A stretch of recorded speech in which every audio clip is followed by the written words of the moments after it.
Yeah, so we did a transition and things of that nature. Okay, so wait, what did I do? I did a snap, right? I don't know. Don't ask me. Okay, ready? Alright, wait, how should I do it? Just do the snap. Okay, you ready? I'm pretty. Okay, so we back. Back at the Blake Beat podcast. And we're joined with two people from our own school, so you guys can introduce yourselves. Okay, you can go first. I'm Conrad. And I'm Maria. And I think you guys just recently won Most Likely to Get Married, right? We yes, did. we did. How do you guys feel about that? I mean, I think it's pretty accurate. I mean, I hope we can get married one day. We're like we've known each other since sophomore year, and there's a lot of couples that I think have gone in and out, and like we've seen, and I think people did it based like prominently on like how long somebody's been dating for, and we're the longest like two dating in our grade. So I think that's really cool. And I also like I hope we get married. So, Can you move a little closer? Cause like, oh yeah. Oopsies. Yeah, sorry. Okay, so can you tell us how you started talking and met and things like that? Okay, so we met in 10th grade in our AP chemistry class. We did. With Mrs. Zaney. Love her. She's a great teacher. We initially didn't actually know each other that well. We were in different groups. But then, I started talking to some of her friends, and slowly we got to know each other more and more. Must have been nice. We did not meet like, but it was like that for sure. But we, he was the guy in my class that was like really, really smart, but like would just kind of like always put his head down, and like he just wouldn't really like be. It was right after COVID, so everybody's wearing masks. So I think it was like really hard for all of us to kind of socialize with one another. And I met one of my best friends, who I still am best friends with today, and she knew him because they all went to elementary school together, or middle school, something like that. And they sat next to each other, and that's when I think I really got to know you, is because I would turn around to speak to her, and they sit next to each other, so it was easier for us to like converse. Okay. Well, do you want to ask the question? I'll ask all the questions. Yeah. That's my balance all day. You don't ask it. Because I'm still kind of. Okay. I blank out. So since you guys are still going strong, and you guys did talk about marriage, how is this looking like when you guys go to college? So we're planning to stay together. We're gonna go to college in the same geographic area. We're both in the greater Maryland, DC, Virginia area. So it's gonna be sort of not long distance, but middle distance. And really, I don't know exactly how we're gonna adapt yet, but I'm sure we can do it.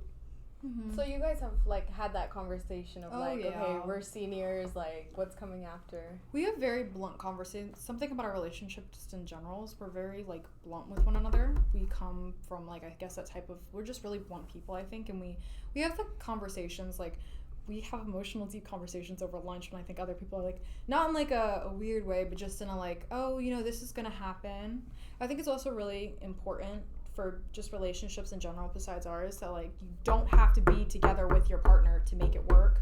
There's long distance, there's just other things there's other life changes that happen in the world. It's about the person and the partner being willing to change with those things, and like you two find a comfortable leveling, because life happens. Yeah. So That's good. I feel like it's good to like talk about these things. A lot of people kind of like put it away, like, oh, let's just enjoy the moment. But it is good to look forward in the future if you are planning to like have some sort of life together. Mm-hmm. yeah, you live it. For me, I get really anxious, and like I think I overthink a lot of things really easily. And so sometimes, especially with couples, like you're gonna hear millions of things in high school, and millions of different perspectives and things that happen in a relationship that I think are natural. But I think being able to like keep pushing and pushing forward and like talking things out. Mm-hmm. It sounds like really cheesy, like communication, but it's a very, very, very important basic skill that I think should be like, it's emphasized, but I truly think we should have a class on it. Like talking to people can solve so many issues besides like us just keeping it to ourselves and it just being this unnecessary thing. And things like that are the thing to do, is you don't put like something in the shame box. Yeah. You talk about anything and everything that comes up. So, my bad. You want to say something? Oh, so like you guys as a couple, how was and like going strong for like since sophomore year, how was Valentine's Day for you guys? Both of them? Or just the one that's passed? Just the one that's passed. So, I'm not a big believer in Valentine's Day, but I still wanted to do something special. Mm-hmm. So, we still bought gifts and wrote cards for each other because, it's just a way of appreciating one another. You take any excuse to do that. In the end, we just had a chill day, spent the day at her house, had fun. There shouldn't be a pressure on you to be especially formal or do anything fancy for Valentine's Day. It's just about appreciating your partner. I'm a big person with, I'm the type of person that celebrates every single month that we date. He is, like a yearly type of person. He'll celebrate the years that we've dated.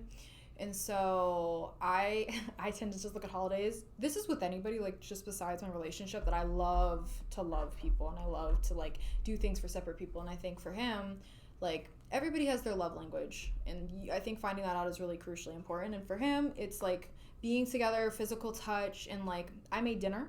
It didn't explode. It was actually decent. And yeah, it was really decent. I really liked it. I think even the hardest of days, it's always a blessing to be able to spend it with people, and I enjoyed it. So do y'all think that there's a lot of norms and stereotypes about Valentine's Day? And if you've been together for a long time, the longer you've been together, the more grand a gift you should get. Do you guys think that that's a myth or what? I completely disagree. As I said, I think the most important thing is just showing that you appreciate your partner. That can be done through a big gift, but it doesn't have to be.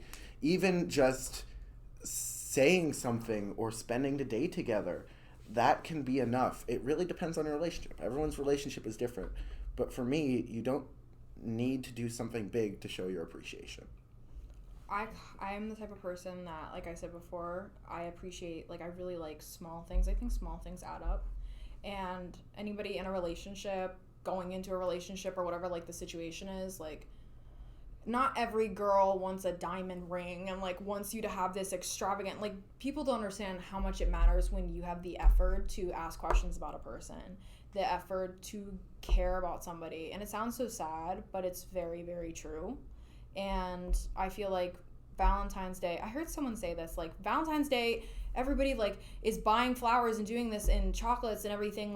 What's gonna happen to the other days of the year? Why isn't anybody doing that? So elaborating on what Conrad said, doing something for your partner every day, whether it be small or not small, I think is more significant than a grand gift.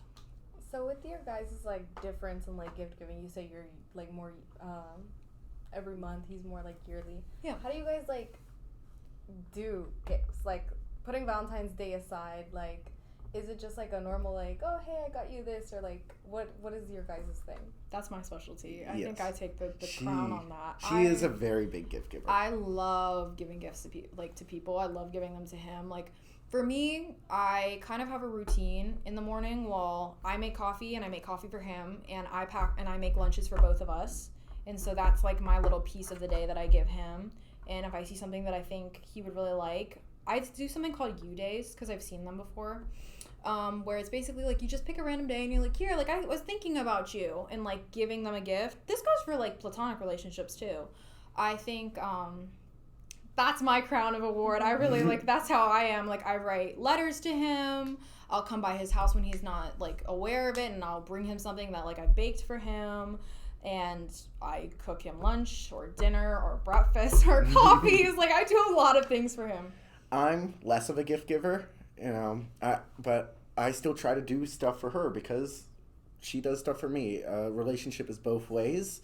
Sometimes it doesn't take the form of gifts because that's not really my thing. But, just making sure she feels loved in some way every single day is really important. That's good. So, when y'all talking about college and you want to do not long distance, middle distance kind of, what difficulties do you guys see happening, if any? Well, at school, I see her pretty much every day, and even on weekends, we usually spend at least one day together on the weekends. So not having that sort of daily connection, it's going to be a really strange change. It'll take some getting used to, I'm going to be honest. I don't know exactly how we'll manage it, but that's a conversation we're going to have. I think for me, what's really significant when it comes to just anything in life, but specifically like we're talking about college and us being away from each other, I feel like regardless of any relationship, to some degree you have dependency on another person. It's very natural to be that way. I'm a twin, and so my other person is with me all the time. When I get home, like, there's another person that I was literally born with, and I'm so used to it. And with him, I love the familiarity between us, that we get to be together, and like when we're having a hard day, you see each other, and I think that's really cool. And I also think though that this is a really healthy experience though. Like, I do not see going to college with, I'm not saying this for everybody, so it's not like it's an everybody thing, but for us specifically, there's individuality and independence that I believe needs to be blossomed. I think it is between us, but I definitely see like us blossoming more in the individuality and independence aspect, because it makes you grow more as a person. Yeah. And like doesn't set you into what you like are, and it's just healthy. That's how things work. I think effort and communication is something that any relationship has to work on, specifically our relationship. I would say too, definitely, and like putting effort both ways. But yeah, I think it's a blessing. It's a blessing and a curse in a way. So with that, like, you know, you just said like your relationship included. Every, you know, healthy relationship has its disagreements and points of like, you know, tension. So how do you guys get through those? Well, that's actually sort of funny. We do have some issues with that. Like, I'm someone who handles a lot of things best by, you know, taking a short break and coming back to it, where she likes to talk it through. And I think the trick, and we haven't mastered it, it's something we need to work on, is, you know, finding a compromise where you can both work through things in the way you need. Mm-hmm. Yeah, I agree with that statement. I'm the type of person that when something happens, and I've people who know me, like, it's changed throughout the years, but as of currently, I'm the type of person that when something happens between us, like, I want to work it out then. You can feel, I think I provide space for the emotion of whatever is occurring, and I think that's really good regardless of your relationship. Like, when I say this, I say it vaguely because it belongs to any relationship. And that makes me a chaser. That makes me the person, like the chaser of like trying to have it's called emotional regulation, being able to, it's mirroring in a way. You mirror each other's emotions to try and regulate them together. He self-regulates and I self-regulate now, but we do struggle with that, absolutely. When we get into conflicts, they unnecessarily can get too much, and because of that, sometimes we have a rift. But I feel like as like relationships progress, I feel like that's just stuff you work on. Yeah. Especially dating so young. We started dating when we were 15. And I'm 18 now and he's 17, but like you learn so much with another person. And so I feel like those will hopefully only get better, and you learn new things as you go along, just in life too. Yeah. To add on to that, even though we do have issues with that, I think a big thing with resolving conflicts in a relationship is knowing that the other person isn't your enemy. You're trying to work through it together. You're friends who are facing an issue together. You're not facing each other. Mm-hmm. And that's a big thing to keep in mind in any relationship, especially romantic relationships. That's good. Do you think when you like head into college and you guys like are not totally seeing each other a lot, do you think that trusting the other person will become harder, or will it become easier, is what I would ask. I don't think either necessarily. I trust her 100%. That is something we have, at least I have never struggled with in our relationship, is I have always had trust in her. Trust that she would do the right thing for herself and for me. And so that's not something I'm worried about going into college, because I know even if we're far apart, I can still trust her. I think, like, I don't want to put myself and be, like, the oddball out and be like, oh, you know, like, no, I think a lot of girls, insecure people, because there's obviously been moments in my life that I've been very insecure, and I've been like, very hesitant, because there's just certain people that don't respect boundaries and don't respect things, and it's been an argument of conversation at some point or another. As we're not going to see each other, it's different now. I've dated him for almost 2 years of my life, and you get into routine of seeing things, to how people react with other people. I see how he reacts with other people and things like that. And it doesn't scare me like so much that I choose to love him every day. I don't need him and he doesn't need me. We choose to love each other. If something happens, like something happens. That's the big difference that I wish I could have told myself like a lot younger. It's like we don't need each other, that we choose to be with one another and we choose to love each other. That's to me like I think the really big difference as to why I'm not as maybe shifty about it right now. I think a lot of couples also blend, like get it like murky and mixed up. But yeah, it's good that you differentiated that. It took a long time. Like, it wasn't something that I was like, oh, no, this is just, like, this is good. No, I struggled with it a lot. I think that's also something to remember is that every relationship takes work. It's a fact. Mm-hmm. There will be issues. You have to work through them. Final question. Like, from y'all being 2 years together, what's the biggest thing y'all have learned and you could give to other couples? Oh, I have a really good one, but you can go first. Okay. Okay, let me think about this for like 2 seconds. Oh my goodness, there's so many things. I've learned so much. I've had to really grow up in this relationship. Like, I've had to really learn a lot. I think this is going to be weird, and I don't know how people will take it, but I think it's something that people need to hear. You hear all the time, like, don't listen to other people.